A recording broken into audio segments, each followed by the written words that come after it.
Putin knows the Russian economy is collapsing and will worsen unless he stops the invasion of Ukraine. In fact, in recent days, the Russian president has said that economic indicators are doing worse than expected. And in a system like Russia's, the point is not just what was said, but that it was Putin who said it. Despite years of Russian propaganda claiming Russia is coping with sanctions and the Ukraine conflict poses no risk, this is still the case. And in part it's true, Russia hasn't gone bankrupt yet. However, now something is changing. This video is in collaboration with Column, but we'll talk more about that later. If we look at the Russian economy's figures, the slowdown is now evident. Reuters writes that Russian growth went from 4.9 in 2024 to about 1 in 2025. While in the first 2 months of 2026, the economy contracted by 1.8%, and in January, the International Monetary Fund had cut the growth estimate for 2026 to 0.8%. And even the Russian government and the central bank were working with low numbers, with estimates between 1 and 1.3, according to Deputy Prime Minister Novak, and between 0.5 and 1.5, according to the central bank. So we're talking about a system that is clearly slowing down, and that has fewer and fewer economic resources to spend. But why did the Russian economy seem strong for such a long time? The answer is that part of the resilience of the Russian economy was real. The problem, however, is that this resilience was built through a war economy. Because when a state massively increases military spending, it gets factories going, boosts government orders, raises wages in the defense sector, and stimulates various industrial sectors. So in the short term, it may seem like the system is doing well. GDP rises, the state spends, part of the industry is running, and unemployment goes down, thanks to enlistment and the demand for personnel in the defense sector. But this doesn't mean real growth is being built. On the contrary, it means the economy is being artificially inflated. This can last for a while, as long as the state has resources to spend. But in the long run, the bill inevitably comes due. Especially if the normal economy has been sacrificed to support the war economy. The civilian one, to be clear. And this is exactly what we're seeing today in Russia. And what weighs on the economy the most are the high interest rates set by the central bank. They're kept high to fight inflation. Along with the cost of credit, the shortage of workers, tax increases, and the decline in revenue from oil and gas. And keep in mind, when the central bank raises interest rates, it raises the cost of borrowing. This means that taking out a loan becomes more expensive. A mortgage to buy a house costs more. A loan to start a business costs more. A loan to invest in research or to expand a business does too.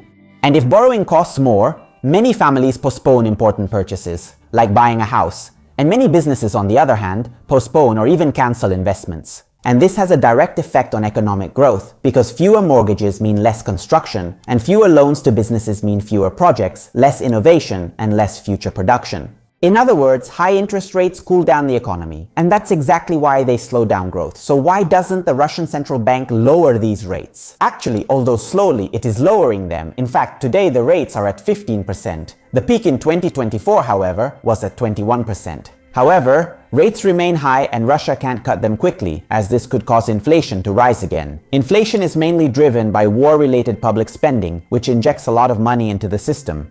However, this money remains quite limited to the defense sector, so it doesn't benefit the civilian economy. Then there's a shortage of labor, which pushes wages up. However, worker productivity isn't increasing, which puts companies in a tough spot. To attract employees, they must pay much more. Otherwise, everyone would join the army or defense industry. These companies must offer higher salaries, but they don't see higher profits since the civilian economy isn't growing. And then, Western sanctions are also increasing inflation. They make imports more expensive. So the Russian central bank finds itself in a very difficult situation.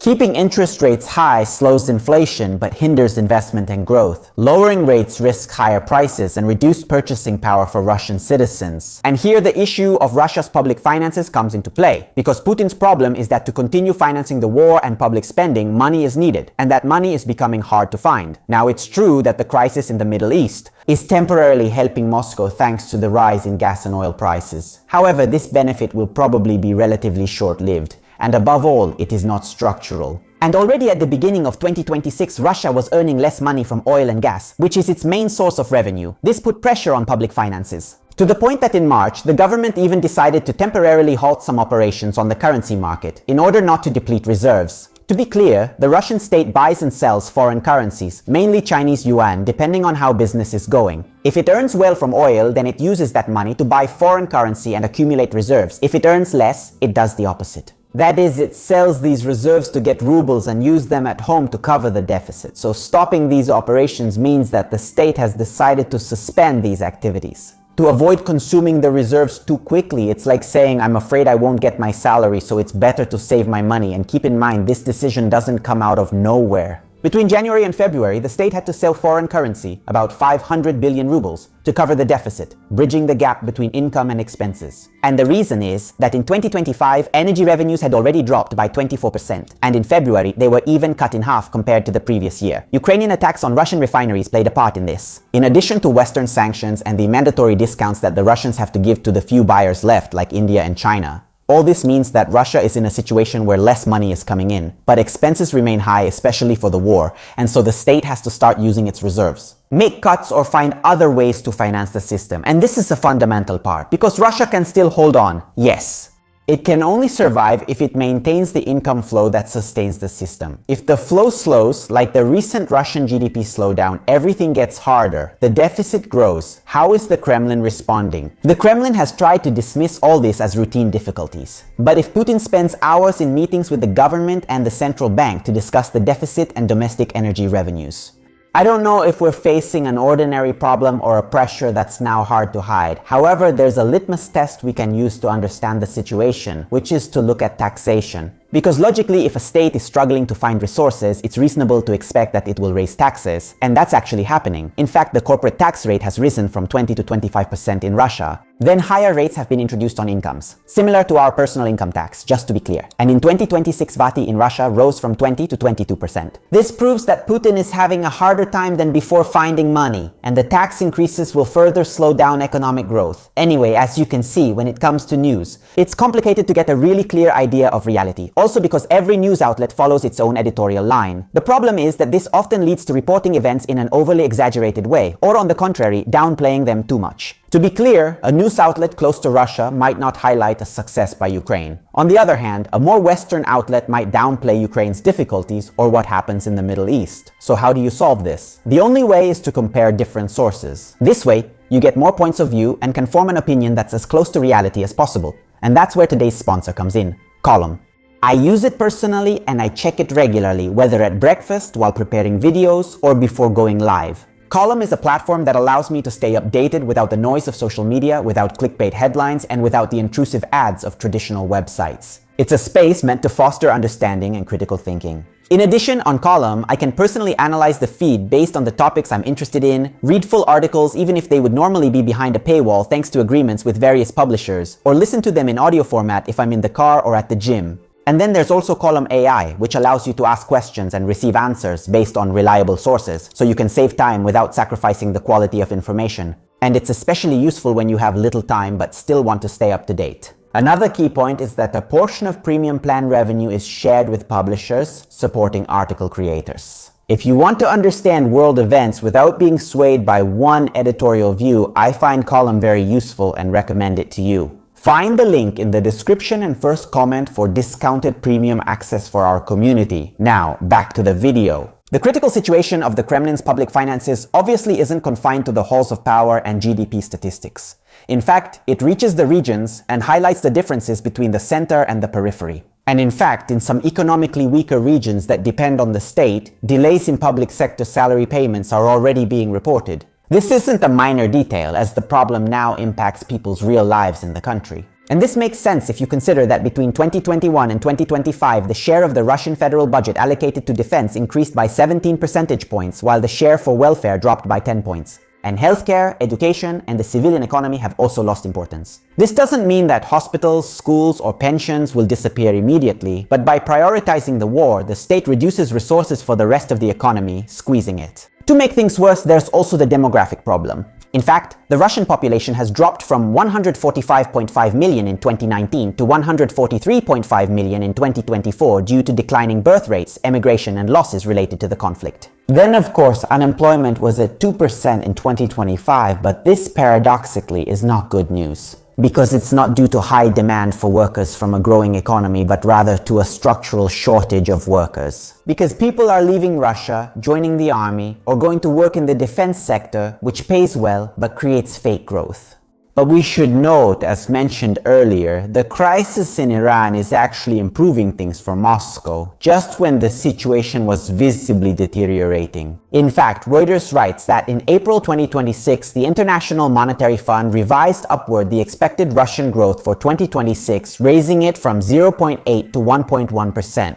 And this is thanks to the increase in oil and gas prices linked to the Middle East crisis and the blockade of the Strait of Hormuz by Iran following the US attack. But be careful again, because this means that Russia has not improved its prospects thanks to a structural transformation of its own economy, but because the world has become more unstable and the price of its main commodity has risen. That's a big difference, because it's one thing to say an economy is recovering due to higher productivity, healthier investments, and greater competitiveness. It's a completely different thing to say instead that it's catching a bit of a break because oil is worth more due to an international crisis. This means the minor improvement in Russian forecasts doesn't disprove the video's point. If Russia can only breathe easier when the world is on fire and oil or gas prices go up again, we're not looking at a sign of strength but a sign of dependence. Then, of course, Reuters also explains that the rise in crude oil has strengthened the ruble, which has gained 8% against the dollar, and that this has even pushed the government to consider an early return to the foreign exchange market, the one we mentioned earlier. But even here, the point remains the same. The relief is temporary and comes from outside, not from reforms or a structural improvement of the Russian economy and system.